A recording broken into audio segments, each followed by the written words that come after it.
So what you got to say about it, Dad? Tea. The nectar of the gods right there. You got to have a good old glass of iced tea while you're working on that thingamajig. Wait, which thingamajig are we working on? I was specking out a WD stroke and piston for a WD out jump. Ah, for the WD in the backyard. Because there's tricks to that. Putting D17 pistons, WD-45 stuff, making it a hot rod. Can't use a WD-45 piston with stock crank because they'll hit the valve. Yeah. But you can mill 30,000 off and do good. Oh. Dude, look at this combustion chamber on this WD. I mean, it's straight up NASCAR stuff right there. But we're not. That's better than the crawlers. Look at this giant. Look at that. It's huge. It's absolutely huge. But we ain't working on the tractor today. We're working on Jezebel's engine, getting it ready to go on the dyno. And yeah, I said we're putting it back on the dyno because I want to see what this intake carb setup is going to do. I got both of my 650s rebuilt here, all jetted how I think would be right. All the fuel lines should be tight.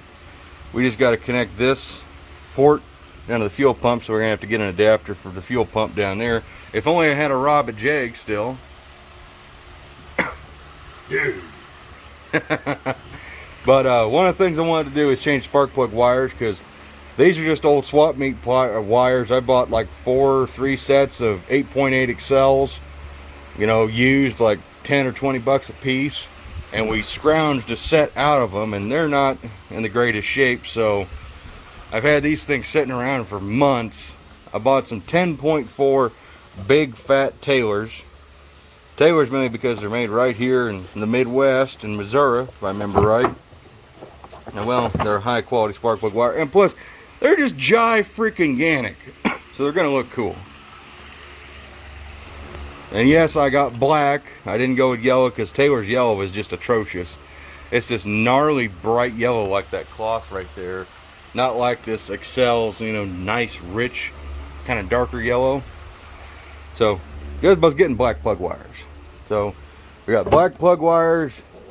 We got heat boots here, heat shields to put on the wires, which we'll install before we assemble these. And we got a bunch of wire separators and whatnot. So Dad and I are going to get to work doing the tedious task of setting all this hoopla up. So hope you guys enjoy it. Alrighty, so we got all of our wires laid out, and we got our boots on there. You want to make sure those are installed before you start cutting and crimping, because once the rubber boots are on for the spark plug end or for the distributor end, you will never fit those around there. Case in point, why Jezebel's old wires are set up like this, which actually worked really well, because we didn't have a way to put it on afterwards. So we could be keeping those that are still good wires. So Dad's at work. We got number 1 measured out. This is one of the many things Dad excels at. Yeah. Get it, Excel. Oh, look at that. Wire's actually got some burn marks in it. Right there. Huh. Well, hopefully it don't happen again.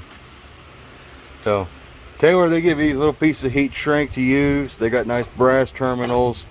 Everything's, you know, high quality, good stuff. So, that'll work good. Alrighty. So, we got our first metal end on. Little heat shrink's pretty cool. Pretty trick. One little thing is these instructions. If you read them, which we're men, we don't read very good or at all. So it shows you how to assemble these wires. One thing it's not super clear is they go from a folded over wire to having the brass steel on there and it's rounded over. And if you're dumb like us and think your little wire crimpers right there will do that for you, they will not. They will destroy your nice pretty brass spark plug wire end as such. Completely destroyed it. So don't do that. Don't just take a pair of needle narrows, pliers, round these little tabs over, and then we use the number 2 jaw on there, and we created this mighty fine. I can't show you the crimp on it because we already put the heat shrink on it, but I'll show you on the next one. So, little PSA. Don't mess up. Don't be dumb. Read the instructions. They're kind of handy. Get that spark plug wire under, dude. I think it dang time. We gotta make sure that baby's routed how we wanted it. Up in there, yeah. So, we got 2 wires done. I'm ready to go to the house. Yeah. These Taylors, they're a little tricky. They're unlike anything we've assembled before, but God, they are nice. The only thing I gotta say this, Taylor, this looks like crap. You need to make ends look like this, because look at the flashing and stuff. I mean, everything else is like top quality, and then we just got crappy boots. I know it's an appearance thing, but I really like the Excel 8/8 right there. So, we'll just keep on rocking and rolling. We got 6 more to do. They got nice ends on them. Yeah, they got the nice Taylor ends.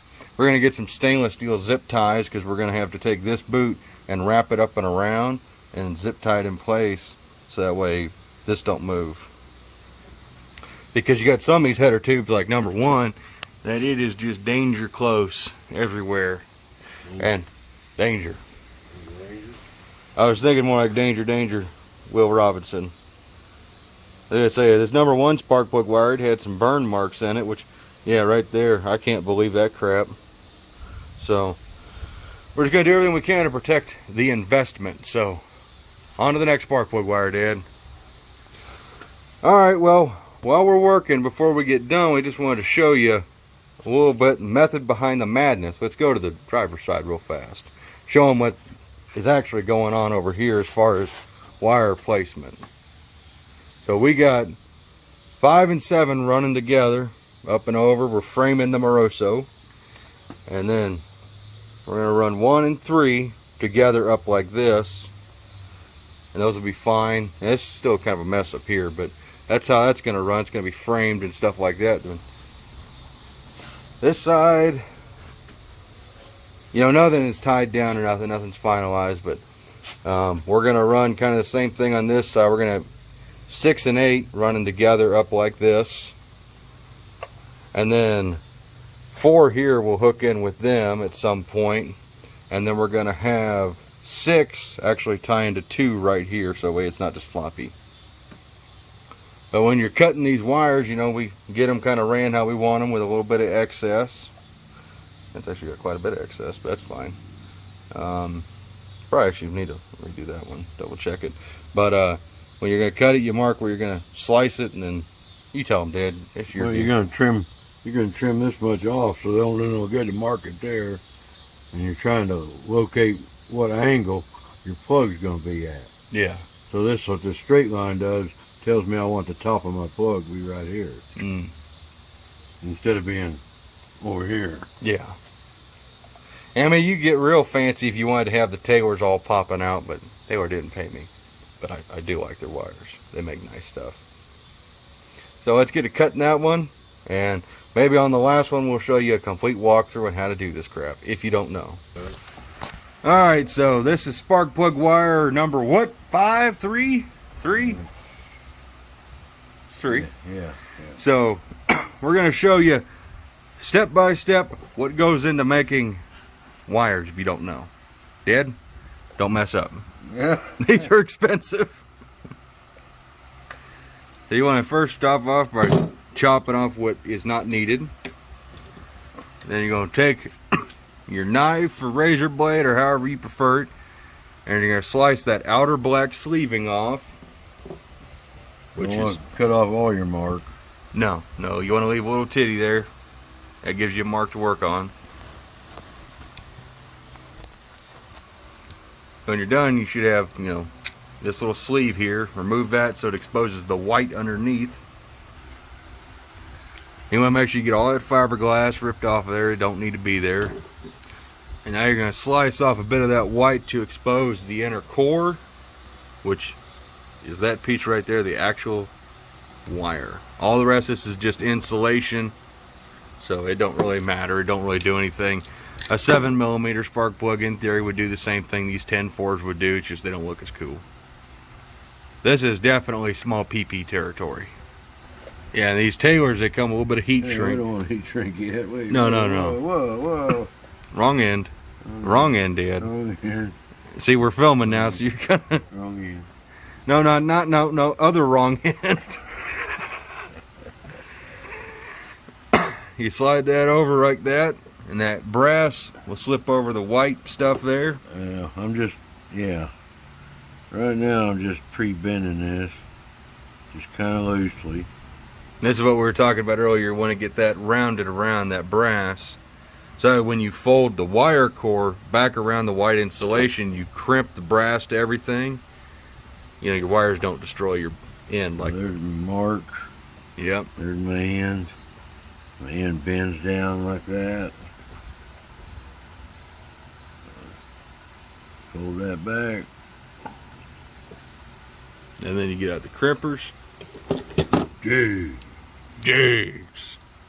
However, for being Jigs brand crimpers, they're not yellow and black for some odd reason.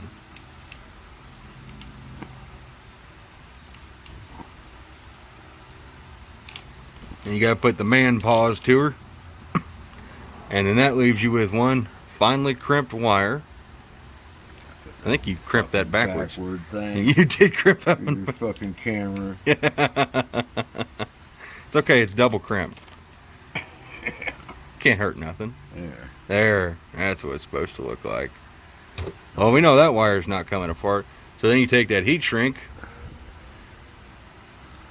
and that bad boy just slips over there, and get out your favorite crack lighter, torch, oxyacetylene, you know, whatever your flavor of the month is, to shrink, the heat shrink. I think it's basically to help the boot slide over. Yeah, this is way easier. Normally, we have our little cup of gas there already, because we would dip everything in gasoline, and that would help slide the silicone and rubber over each other, and then it would evaporate and you're done. Well, these guys, they give you a little dielectric grease that'll help you slip everything around and work that. Now you want to get this piece pre-bent, and that's definitely something we've already learned. Those are stiff, however thick. I don't know how thick these are, but Taylor makes these things thick and strong. Just like how I like my men. Jed said not to call that jizz. Yeah, don't call it jizz, but I was about to say, you know, you want to lube it up just like on prom night. You take your little funky endy there after you wipe the lube off of your hand because you're done with it. And then you slide that over, you finish your bend, and you're freaking done. You got a beautiful spark plug wire that should be cut to the right length, should fit on there beautifully, and you're good to go. Pretty simple. Alright, so now you're going to take your wire. Oh, got to take that guy off. That might be a little bit of a pain in the butt. Now we actually install this brass end in the cap. What we found makes it the easiest to get that final bend. So Dad will just take the man paws, see, like that, just like that. You try and do that by hand, it ain't happening. You deform the brass and everything else. Yeah, so now we'll take our new wire, we'll get her wrapped around. I'll show you in a second. And just like that, that spark plug wire.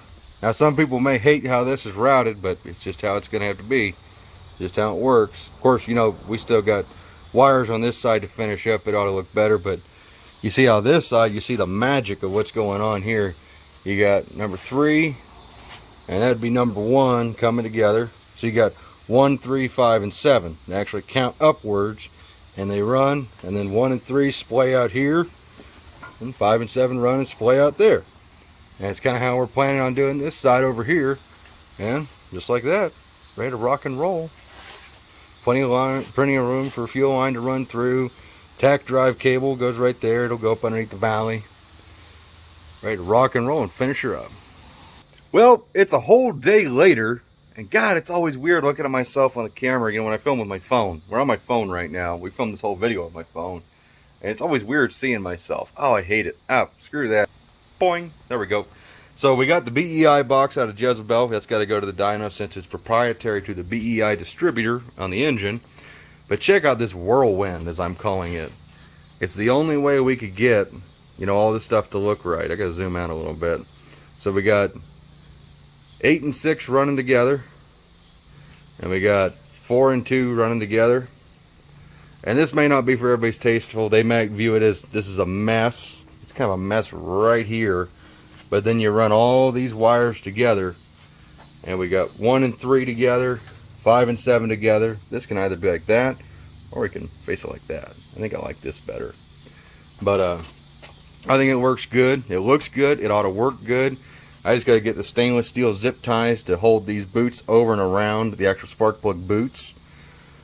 But she's ready to go to the dyno. I mean, she really is. I mean, everything set up. Carburetors are rebuilt. The headers are coming back off. They're not going to the dyno. We have special dyno headers that have EGT sensors in each of the tubes so we can monitor EGTs, exhaust gas temperatures. Like I said, we have our BEI box to run the ignition system. I threw my alternator on there just so I knew where these wires could be and can't be. We're basically ready to rock and roll. And of course, you know, we framed the Moroso. Been thinking about valve covers. I know it's an aesthetic thing. It has nothing to do with performance. I can't run cast aluminum because my big rocker arms will hit the castings. So I'd have to widen out the valve covers, the whole top rail and the bottom. But so I got to stick with like a stamped steel or these aluminum ones. And I was thinking about these chrome Morosos. I got a couple pairs of these. These are real heavy built. But I just don't know if I want to go chrome, because Jezebel's engine always had gold Morosos, and that does look pretty mean. That really does. I don't know if the old camera here is going to do her any justice, but there's something about that look right there. Oh yeah. I don't know. We'll see what happens with it, but I hope you guys enjoyed it. I hope you learned something if you don't know. If you never experienced Taylor wires, we're not sponsored by Taylor. I just bought these, and I got a set in the house for the dart I got to put together. Yes, the yard dart. And they're a great made wire. They're kind of pricey, but as far as spark plug wires go, you get what you pay for. And this has been the nicest set. I'll never buy another brand ever again. And my heart is with Excel. I love the Excel yellow wires, especially these 8/8s. These are nice wires, but they don't hold a candle to those Taylors. You know, I'll just say this, you know, like the brass terminals in here, they're fairly thick, but they're not as thick as like what these Taylors got. And if I remember right, these Taylors are right in Missouri, so they're not far from me. It's supporting, you know, I'm pretty sure made in a USA company, but I can't say that for an exact fact. They're probably made in China just like everything else. No, right there. Check that out. Made in USA. So Taylor. Yeah, I'll stick with these every day of the week from now on. I'll never buy anything else. So, I hope you guys enjoyed this, got something out of it. And I look forward to seeing you guys probably this weekend, because we're doing the dyno thing on Thursday of this coming week. And so the dyno video should be out hopefully this weekend.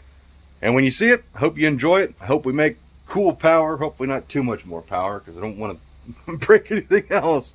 Even though we got a really badass clutch that'll handle it, don't mean we need to push it. Oh, and then, just for the guys to know, we are going to be doing a full rebuild video on my 4-speed.